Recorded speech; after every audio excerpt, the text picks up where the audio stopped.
All right, so we're still talking about how did decolonization and the Cold War impact the world. We have 2 more questions to go, and this is going to be much shorter than the previous video. So the first question is, how did decolonization impact the stability of the Middle East?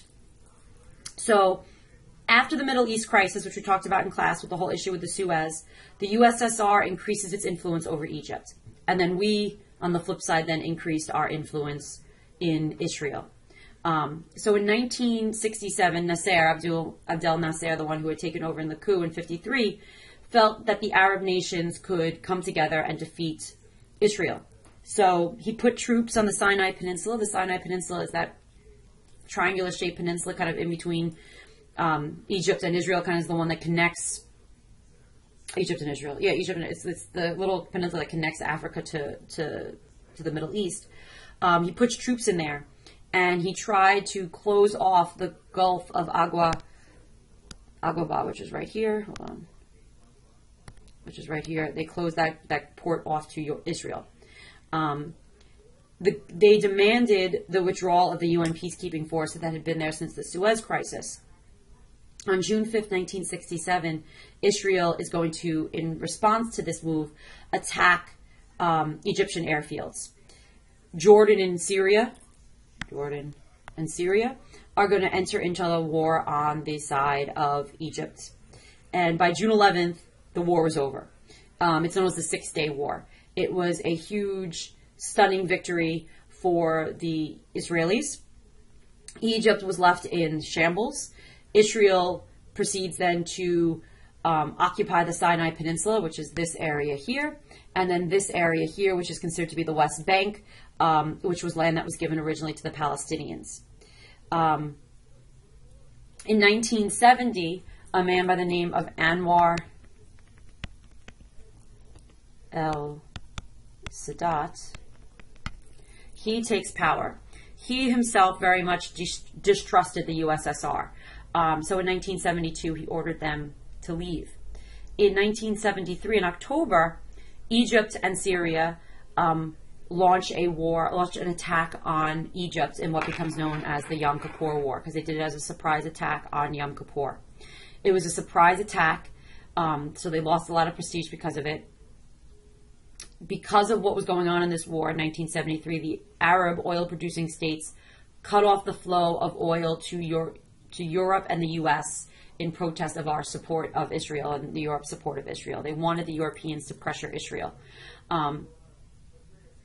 As a result of this war, they didn't really gain much, because in the end, they also wound up losing. But here you can see, this is the 6-Day War. So you can see the Israeli troop movements into the Sinai Peninsula. So in 1977, though, Sadat kind of basically has a change of heart. He flies to Israel and he speaks in front of the Israeli parliament and formally recognizes the state of Israel. And the two sides met together at Camp David in 1978. And there you could see they signed something that was known as the Camp David Accords. So it was the first time that Israel and Egypt kind of acknowledged the fact that they really truly existed and began to try to vow to work together. In 1981, Sadat, though, was assassinated by Muslim extremists because they were mad at the fact that he was willing to work with the Israelis. In December of 1981, the Israeli parliament decided to annex a region that was known as the Golan Heights. And I'll show you. You can see this here, area here is the Golan Heights. The Golan Heights was an important spot for Israel strategically because it was the source of a lot of their water flowing down the Jordan River. And given the fact that, you know, the Middle East is mostly desert, fresh water is something that is really considered very important. So in 1981, they began to, Israeli parliament annex the Golan Heights from Syria, which also caused conflicts between themselves and Lebanon. Which takes us to this question. How did the PLO try to assert their demands over Israel? Now, the PLO stands for the Palestinian Liberation Organization. And they were a major representative of the refugees. Now, I'll explain for a second. So when Israel is created, this created basically a refugee crisis. A lot of Palestinians left Israel and were living, we're living kind of in southern Lebanon, in refugee camps, not really ever fully getting acceptance within Lebanon, and kind of living in, this kind of like transient situation because they were seen as, because they were refugees. What the Palestinian Liberation Organization wanted, the PLO, they wanted a separate Palestinian state. And the Israeli government refused to recognize the PLO.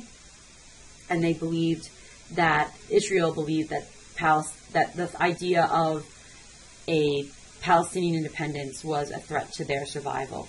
So the PLO began using Lebanon as their base for attacks into Israel, into terrorist attacks into Israel. So as a result, Israel is going to invade Lebanon, and the state winds up collapsing.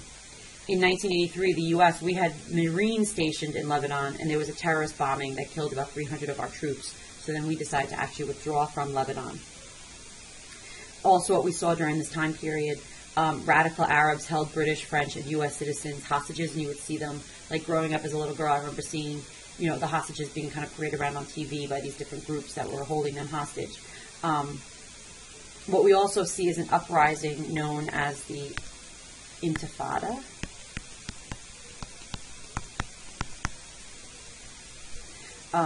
Which was an Arab uprising against Israeli rule on the area that's known as the West Bank, which is this area here along the west bank of the Jordan River. This led to political and social unrest and a lot of local revolts that was commonly met with deadly force. And we still see this conflict going on today in parts of the areas that are held by Palestine, like this area here, which is the Gaza Strip, and like I said, the West Bank. You still see a lot of fighting going on today and tension in the region.